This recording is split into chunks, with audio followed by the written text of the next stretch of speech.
예수님이 종말과 재림에 관한 감람산 강화를 마치고 난 후에 당신께서 십자가에 죽을 것을 예고하셨습니다.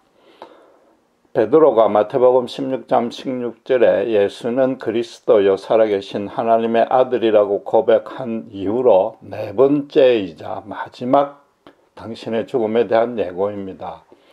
그러나 여전히 제자들은 그 죽음의 의미와 차후 인류에게 미칠 영향에 대해서 전혀 깨닫지 못하는 것 같습니다. 그들의 십자가 사건 전후에 보인 행적을 볼 때에는 스승이 죽는다는 사실조차도 제대로 인정하지 아니했습니다. 제자들이 완악하고 믿음이 없다는 뜻은 아닙니다. 도무지 실감이 안 나는 말씀을 하시니까 반신반의했지만 스승인지라 아무 대꾸하지 아니했다는 것이 더 타당한 설명일 것입니다. 그럼에도 하나님은 그들을 구원하셨고 거기에 더 나아가 이 땅에 새로운 하나님 백성의 공동체 교회를 최초로 세우는 예수님의 대리인이 되는 놀라운 영광으로 인도하셨습니다. 인간 제자들의 공로는 단 하나도 없었다는 뜻이죠. 전적으로 하나님의 택하심의 은혜였던 것입니다. 그 반면에 이 제자들과 똑같은 시간과 공간 아래 있으면서도 정반대 대척되는 지점에 유대 종교 지도자들은 지금 예수님을 죽이려고 모의를 하고 있습니다. 얼마나 다급했으면 산헤드린 공회를 정식으로 소집하지 아니했습니다. 3절에 보신 대로 아문 대제사장 공간의 안뜰입니다. 그곳에 공회원 72명 중에서 일부 주도층만 모여서 모의를 했습니다. 아마도 정식으로 회의를 하면은 니고데모나 아리마대 요셉 같은 온건파들이 제동을 걸까 염려했는지도 모릅니다. 지금은 유대 최대의 명절인 6월절입니다. 애국에서 노예로 비참한 생활을 하던 이스라엘을 10가지 재앙과 홍해의 기적으로 구출해낸 출애굽을 기념하는 절기입니다. 하나님의 크신 구원을 그 백성들이 크게 기뻐하는 날인데 인간사의 최고 지도자라는 사람들이 바로 그 구원의 하나님을 죽이려 합니다. 이 역사상 최대의 비극이자 희극일 수밖에 없는 것입니다. 그런데 그들은 사실 오래전부터 예수님을 죽이려고 결의는 했습니다. 이제 더 이상 미룰 수 없다는 것이죠. 언제 어떤 식으로 죽일까 그 방법을 의논한 것입니다. 4절에 계계를 동원했다고 합니다. 부당한 건모술수 외에는 예수님을 죽일 제목도 없고 명분도 없었다는 겁니다. 어떻게 하든지 빨리 죽이고 싶을 만큼 예수님이 싫고 미웠다는 뜻인 거죠. 그런데 단 5절에 보시는 대로 민중폭동이 일어날까 봐 두려워서 6월절 절기 중에는 하지 않기로 결정을 한 것입니다. 비록 그들이 예수와 예수의 제자들을 이단으로 지목했지만은 최고 명절에 그런 처형이 일어나는 것은 여러모로 모양새가 빠진다고 판단한 것이고 더 나아가 실제로 폭동이 일어날 것을 크게 염려했습니다. 예수님께서 예루살렘 입성하는 첫날에 유대 대중들이 열렬히 호응하는 것을 직접 똑똑히 목격했습니다. 예수님의 소문이 갈릴리 지방을 넘어서 유대 온 지역과 사마리아와 이방에 널리 퍼졌다는 증거인 것입니다. 유대 역사가 요세푸스에 의하면 네로 황제 때에 예루살렘 총독이 6월절에 양이 25만 6,500마리나 도축되었다고 보고를 했다는 기록이 있습니다. 이 양 한 마리가 성인 남자 10명 내지 20명의 몫인데 10명으로만 계산해도 250만이 훨씬 넘습니다. 예루살렘 상주하는 인구를 빼도 200만이 넘는 그런 순례객들이 운집했다는 겁니다. 그렇게 엄청난 군중이 어떤 같은 주제를 가지고 서로 의논하고 있다면은 자칫 정치적, 종교적인 민감한 이슈가 발발할 때는 언제든지 로마에 위협이 될 수 있으니 주시해달라고 그렇게 보고를 한 것입니다. 예수님 당시에 이 로마에 대한 항거하는 기움과 또 그래서 메시아를 대망하는 사상이 최고조에 달한 때입니다. 메시아일 가능성이 있는 예수님을 갑자기 죽여버리면은 큰 소요가 일어날 것은 불보듯이 뻔했던 것입니다. 그래서 이 순례객이 다 돌아간 후에 말하자면 평소 때 대제사장이 직접 통치하고 자기의 입김이 먹히는 예루살렘 주민들과만 예수를 제거하겠다고 계획을 한 것입니다. 그러나 이 계획은 완전히 무산되어 버렸습니다. 26장 17절에서 25절까지에 예수님은 제자들과 최후의 만찬을 하면서 가롯 유다가 배반할 것을 예언합니다. 다른 제자들은 그걸 눈치를 못 채렸는지 몰라도 유다 본인은 자기 계획이 탄로난 걸 알고 곧바로 밀고를 합니다. 그런데 그 17절에 그게 무교절의 첫날이라고 기록하고 있습니다. 이 6월절에 무교병을 먹기 때문에 같은 의미입니다. 6월절 그 무교절 첫날에 예수님이 6월절 양을 잡아서 제자들과 같이 먹었는데 이게 요한복음과 비교를 해보면은 사실은 집안의 누룩을 없애고 깨끗이 청소하면서 6월절을 준비하는 날, 하루 전날입니다. 즉 예수님은 정규적으로 6월절 식사를 하는 것을 하루 앞당겨서 시행을 한 것입니다. 그럼 가롯 유다가 어떤 생각이 들겠습니까? 가뜩이나 자기를 배반자라고 지목했는데다 하루 앞당겨서 먹으니까 예수님 당신에 대한 자기와 유대 종교 지도자들 간의 살인 모의를 예수님이 눈치채고 이제 식사 마치면 곧바로 갈릴리로 돌아가겠구나라고 짐작할 수 있었던 건 충분한 가능성이 있는 것입니다. 그러니까 서둘러 밀고를 했고 그 사정을 전해 들은 대제사장도 부랴부랴 계획을 수정할 수밖에 없었고 그래서 6월절 시작되는 첫날에 체포하고 처형을 집행했던 것입니다.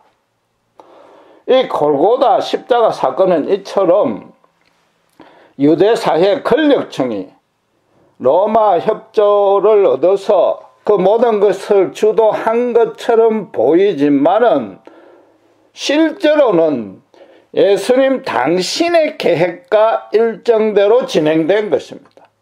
2절에 보시는 대로 네 번째로 죽음을 예고하면서 이제 이틀 뒤에 십자가에 달릴 거라고 그 날짜까지 정확하게 명시했습니다. 아브라함에게 25년 전에 후손을 주겠다고 참 약속했지만은 그걸 중간중간에 계속 다짐을 하다가 마지막 1년을 앞두고 하나님이 뭐라고요?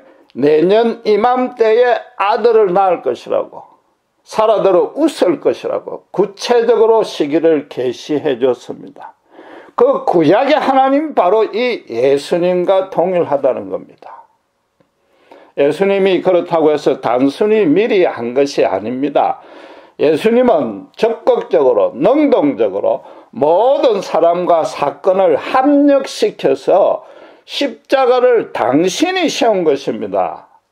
거기다가 자발적으로 기꺼이 골고다 언덕길을 걸어 올라가신 것입니다.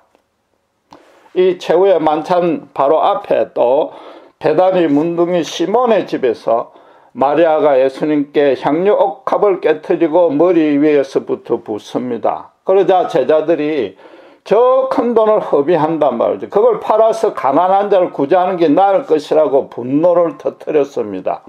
그 중에서 틀림없이 가론 유다는 마리아를 야단을 치기는커녕 오히려 칭찬하는 스승에게 가장 큰 배신감을 느끼고 그때 배반할 결심을 확고히 했을 것입니다. 이처럼 어떤 특별한 의미를 갖고 있고 그 파장이 상당히 큰 일련의 사건들이 어떤 같은 맥락에서 자꾸 겹치면 그건 결코 우연이 아닌 것입니다. 필연인 것입니다. 필연이라는 것은 사전에 디자인된 계획에 따라서 움직이고 있다는 뜻입니다. 쉽게 말해서 예수님이 마리아가 향유를 깨뜨려서 그 예수님께 붓고 싶은 그런 마음까지 예수님이 심어 주었다는 겁니다.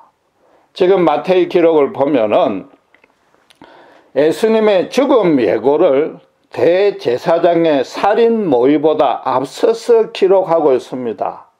참 의미심장하지 않습니까? 하나님의 모략이 인간들의 모략과는 별개라는 겁니다. 더 우선적이라는 뜻이죠. 말하자면 예수님께서 대제사장의 모의를 눈치챈 후에 모든 돌아가는 정황을 분석하고 아무래도 내가 그냥 십자가에 죽어주는 것이 좋겠다고 결심한 게 아니라는 겁니다. 한 위대한 인간이 숭고한 희생적인 죽음이라고 해석될 여지는 십자가에 단 한치도 없는 것이란 말이죠. 인간들의 최고의 지혜와 모략과 능력과 수단을 모두 다 합친다고 해서 하나님의 그 절대적인 주권과 섭리에 단 0.1mm도 벗어날 수 없습니다. 구태여 예수님께서 십자가를 지지 아니하셨더라도 모든 인간을 당장의 구원과 심판으로 나눌 수 있습니다. 그럼에도 예수님이 십자가를 말도 한마디 아니하시고 죽으셨다고 해서 그분의 능력과 지혜가 추호도 부족하다는 뜻은 없는 것입니다. 오히려 하나님만의 사랑과 권능으로 이 땅에 역사상 처음이자 마지막으로 공평과 정의와 진리를 100% 완벽하게 충족시킨 것이 십자가인 것입니다. 하나님의 자기만족이 아닙니다. 그렇다고 죄와 사탄과 사망의 멍에를 지고 갈 바 모르며 허공을 치고 있는 이 인간들이 너무나 불쌍하고 안타깝고 예처로워서 인간에게 가장 최선, 더 정확히 말하면 유일하고도 완전하고 영원하며 절대적인 구원의 길을 베푼 것입니다. 한 죽어가는 죄인이 참 생명으로 다시 일으켜 설 수 있는 것은 십자가 외에 어떤 방도도 불가능하다는 것입니다. 지금도 유대 지도자들은 단순히 민중폭동이 일어날까 염려했지만 그 배경에는 사탄이 있습니다. 예수님이 어린 양으로 부각될 가능성이 있기 때문에 사탄이 대제사장들을 어떻게 하든 처형을 늦추라고 조종을 한 것입니다. 예수님은 사단의 그 흉계까지 깨뜨려 아시고 그걸 깨뜨리고 어린 양과 자신을 지금 동격화한 것입니다. 모든 세상 죄를 지고 가는 어린 양이 되신 것입니다. 구약의 모든 메시아의 예언을 당신의 그 몸을 바쳐서 완전히 완벽하게 실현해낸 것입니다. 요한복음 1장 1절의 말씀대로 하나님의 말씀이 태초에 하나님과 함께 하셨듯이 십자가는 인간을 창조하기 전부터 하나님의 영원한 모략 가운데 있었던 것입니다. 그래서 어떤 흉악한 죄인일지라도 어떤 실패를 빠져서 절망하게 완전한 절망에 빠진 자일지라도 그 십자가 긍휼 앞에 진정으로 겸비하게 엎드린다면 하나님의 신령한 중생의 역사를 일으켜 주시는 겁니다. 전혀 새로운 피조물로 새로운 존재로 하나님이 바꿔주시는 것입니다. 골로새서 1장 16절의 말씀대로 천하 만물은 예수 그리스도 안에서 예수 그리스도에 의해서 예수 그리스도를 위해 창조된 것입니다. 최초인간 아담은 하나님을 거역하고 타락했습니다. 하나님이 붙여준 이브 때문에 그랬다고 핑계까지 댔습니다. 말하자면 오늘날의 인간들처럼 내가 현재 겪고 있는 이 부끄러움과 두려움을 잊게 한 책임이 도리어 하나님이라고 큰 소리 친 겁니다. 그럼에도 하나님은 장차 여자의 후손이 와서 너를 유혹한 진짜 원흉, 너를 조종했던 사탄의 머리를 깨부실 것이라고 약속하셨습니다. 또 그 약속의 보증으로 하나님 당신께서 직접 짐승을 죽였었습니다. 죽음의 형벌을 받아 마땅한 아담 대신에 그 재물의 죗값을 물린 것입니다. 또 이 땅도 아담의 죄와 함께 하나님의 벌을 받아서 엉겅퀴와 가시 덤불을 낼 수밖에 없게 되었는데, 말하자면 모든 인간이 아담 이후에 어떤 인간도 평생의 고난이 그치지 아니할 수밖에 없는 그런 강야 같은 삶을 살게 되는데, 인간 스스로 자기 능력으로 만든 나무잎 옷으로는 절대로 평강과 안식이 없다는 것입니다. 그 짐승을 잡아서 가죽옷을 지어 입힘으로 해서 하나님은 너희를 떠나지 아니하고 항상 함께 하심으로 보호, 인도하신다는 겁니다. 타락을 할 걸 아시고도 창조하셨다는 것은 창조 전에 구원 계획이 마련돼 있었다는 겁니다. 이 여자의 후손에 대한 약속이 노아와 아브라함과 모세와 사무엘과 다윗을 거치며 성계되었고, 더 구체화되다가 때가 참에 성령이 동정녀에게 잉태하시고 나사롯의 구주로 나셨습니다. 지금 본문은 드디어 그 하나님의 태초의 계획이 바로 이틀 뒤에 새 창조로 그 구원의 계획이 완성되고 하나님의 영광이 이 땅에 찬란히 빛날 것이라고 인간이 알아먹든 못 알아먹든 예수님께서 직접 마지막으로 지금 다짐한 것입니다. 그런데 그 언약을 누구보다도 잘 배우고 깨우쳐서 백성을 가르쳐야 될 자들입니다. 이 지도자들은 하나님의 영광의 그날이 올 것을, 구약에서 말하는 그날이 올 것을 깨어서 예비할 책임이 있는 자들이었는데도 정반대편에 서서 구약을 제대로 연구도 하지 아니했습니다. 성령의 인도하심을 받았더라면 지금 자기들 눈앞에 있는 자가 누구인지 알 수 있었을 것입니다. 그게 아니라면 그냥 그저 양심만으로 판단해도 이분이 죄인이 아니라 의인이라는 것점은 충분히 판단할 수 있었습니다. 아마 판단했을 것입니다. 그런데도 도리어 죽이려더니 이 얼마나 완악하냐 말이죠. 인간이 아무리 그 도덕성과 종교성이 뛰어나다 할지라도 자기 속에 그 돈 한두 푼 때문에 생기는 도저히 누를 수 없는 탐욕 앞에 완전히 무력화된단 말이에요. 손을 못 쓴단 말이에요. 그게 인간의 실상이란 말이죠. 죄의 덩어리요. 전적으로 타락한 자들이란 말이에요. 그런데도 그들은 예수님의 십자가 앞에 엎드리지 아니하고 고개를 빳빳이 쳐들고 하늘을 우러러 부끄러운 점 하나 없다고 자랑하고 있단 말이죠.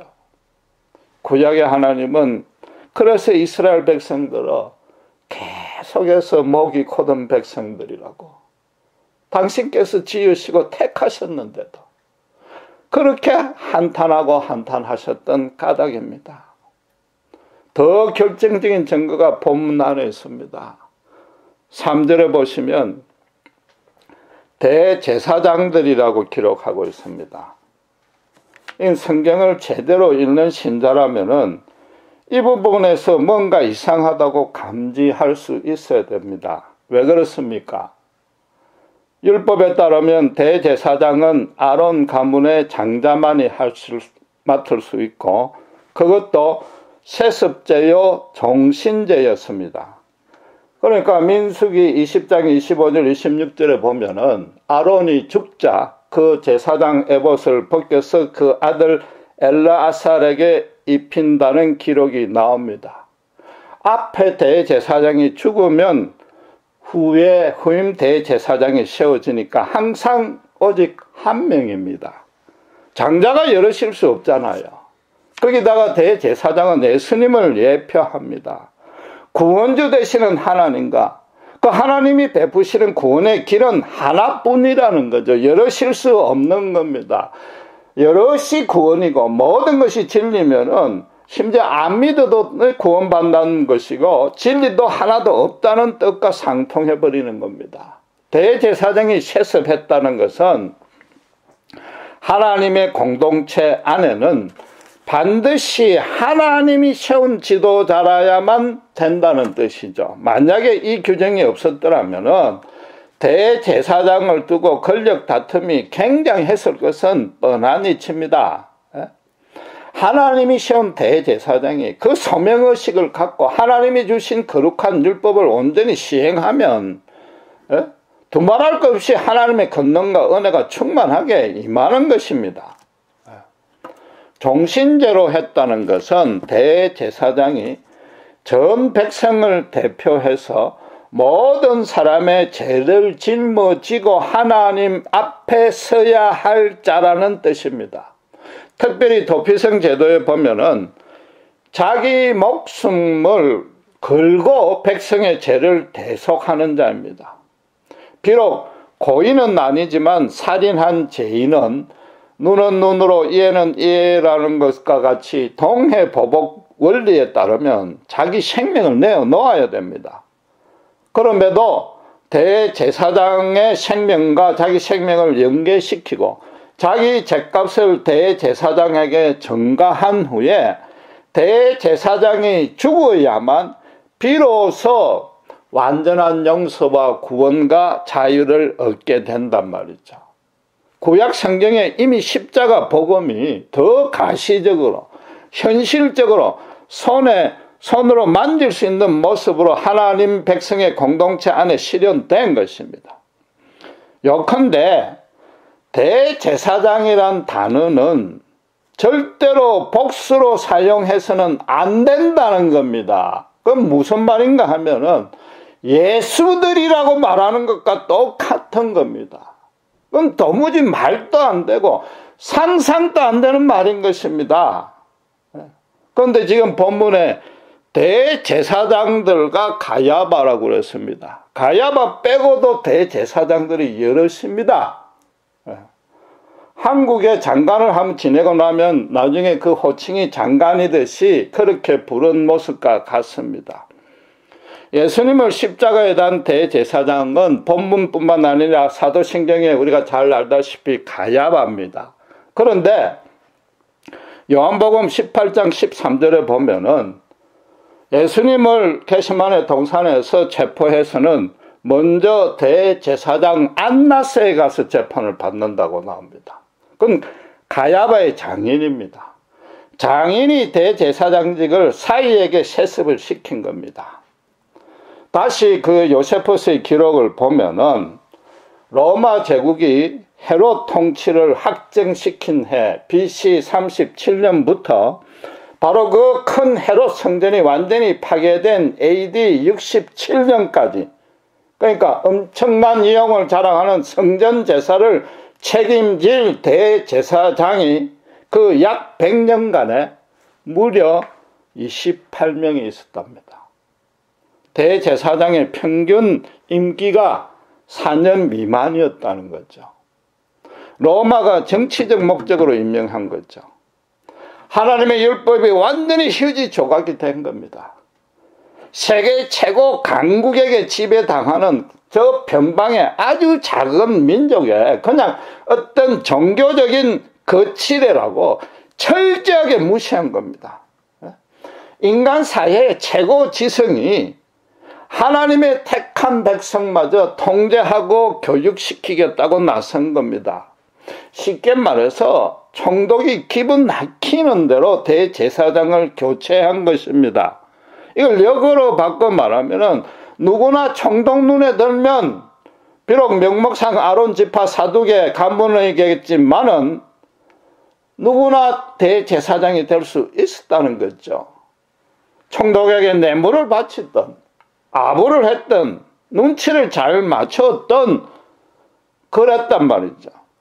지금 장인이 사이에게 승계를 했다는 얘기는 총독과 결탁하지 않고는 있을 수 없다고 삼척 동자라도 짐작할 수 있는 것입니다. 한마디로 말해서 이 하나님을 전혀 믿지도 아니하고 온갖 가정한 우상을 엄란하게 섬기는 이 세상 최고의 이단이라고 할 수 있는 로마에게 대제사장이 유대인들의 하나님의 택한 백성들의 영적인 문제마저도 위탁했거나 타협했다는 뜻입니다. 예수님께서 고난주간 첫날에 성전에 가서 제물과 장사치와 한전상을 쫓아낼 수밖에 없었던 이유를 이제 확실히 이해할 수 있을 것입니다. 또 그 일을 예수님께서 지상사역의 마지막으로 삼으신 의미를 오늘날의 신자, 특별히 목회자들이 정말로 진지하고 심각하게 분별할 수 있어야 됩니다. 그냥 성전의 부정부패를 청소했다는 어떤 도덕적인 정화 차원이 아닙니다. 그 일을 하고 나니까 대제사장이 나타나가지고 예수님께 뭐라고 그랬습니까? 네가 무슨 권세로 이런 일을 행하냐고 그랬습니다. 자기의 허락을 받지 아니했다는 거죠. 자기는 뭐예요? 로마의 아부해가 그 자리에 오른 주제에 하나님 당신들어 사탄의 이 세상의 최고 부하인 로마의 허락을 받고 오라는 뜻과 똑같은 거단 말이죠. 눈에는 안 보이지만 율법을 부여하신 이가 예수님입니다. 하늘에서 이 유다인들을 유대에 역사적으로 직접 개입하셔가지고 종교교육을 시키고 필요하다면 연단을 주시고 또 때로는 복을 주시면서 영성훈련을 이끄신 바로 그분에게 너무나도 뻔뻔하고 부끄럽다 못해 도무지 말로 설명할 수 없는 대역 무대의 그런 불경한 짓을 저지른 겁니다. 예수님이 그 자리에서 적사를 안 시킨 것만 해도 얼마나 큰 자비인지 모르는 겁니다.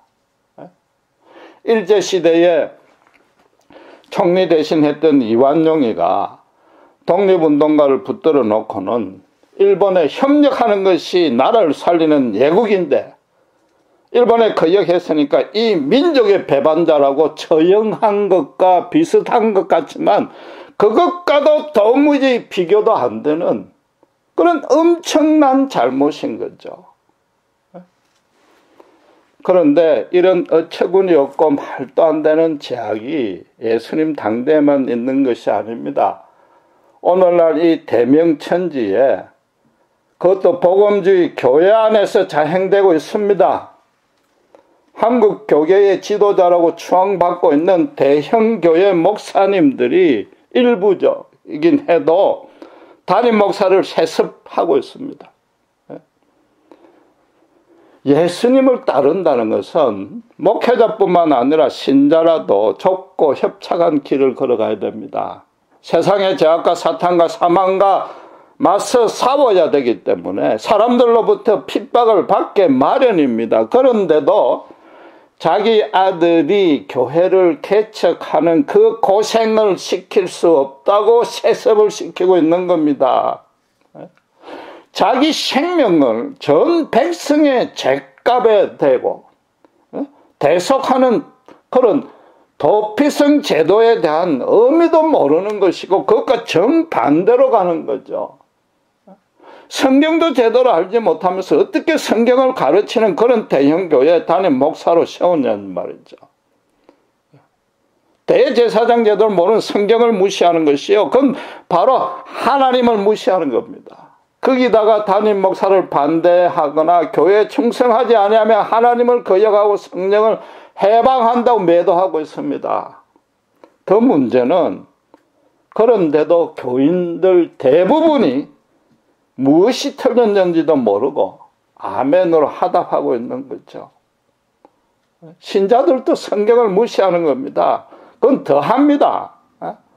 평생 스스로 성경을 읽지 아니하니까 그럴 수밖에 없는 거죠. 그 말은 신자라도 언제든지 권세와 재물과 명예가 많이 생기기만 하면은, 아니 그것만이 목적이기 때문에 성경의 진리는 언제든지 무시해도 된다는 거죠. 하나님의 반대편에 서서 예수님 당대에 대제사장보다 더 심한 짓을 하겠다는 겁니다.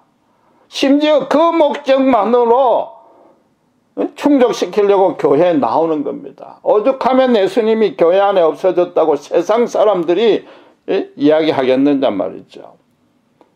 원래 복수를 절대 사용할 수 없는 대제사장을, 그 단어를 이 추악하고 치사한 인간들이 복수로 사용했습니다. 지금은 거기서 한 걸음 더 나아갔습니다. 더더욱 절대로 복수로 사용할 수 없는 예수님마저도 지금 복수로 사용하고 있단 말이죠. 예수님 외에 구원의 길이 여럿이라고 얼마든지 있다고 기독교 교계 안에서 허용하고 있지 않는가 말이죠. 십자가 복음이 퇴색되다 못해 실종되고 있단 말이죠. 인간의 타락이 과연 어디까지 갈지 너무나 안타깝고 두려울 수밖에 없습니다. 그러니까 그럴수록 더더욱 인간이 살고 죽고 정말로 인간답게 살 수 있는 길은 예수님의 십자가 진리를 온전히 깨닫고 그 사랑 앞에 항복하는 것 외에는 전혀 없습니다. 갈수록 신자들이, 목회자들이 이 사실을 뼈저리게 절감하고 체험하고 주위에 나눠야 됩니다. 이 본문을 오늘날 신자에게 던지는 의미가 뭡니까?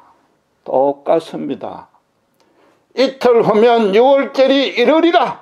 똑같습니다. 이제 곧 다시 예수님이 오실 것입니다. 그때 예수라는 단어를 복수로 사용한 자들을 영영한 불에 던질 것입니다. 입술로 주여 주여 한 자를 아무리 많고 교회 수를 아무리 큰 직분을 맡고 있을지라도 주님이 뭐라고요? 나는 너를 모른다 라고 내칠 것이라는 겁니다. 그게 오늘 본문의 뜻인 것입니다. 기도하겠습니다.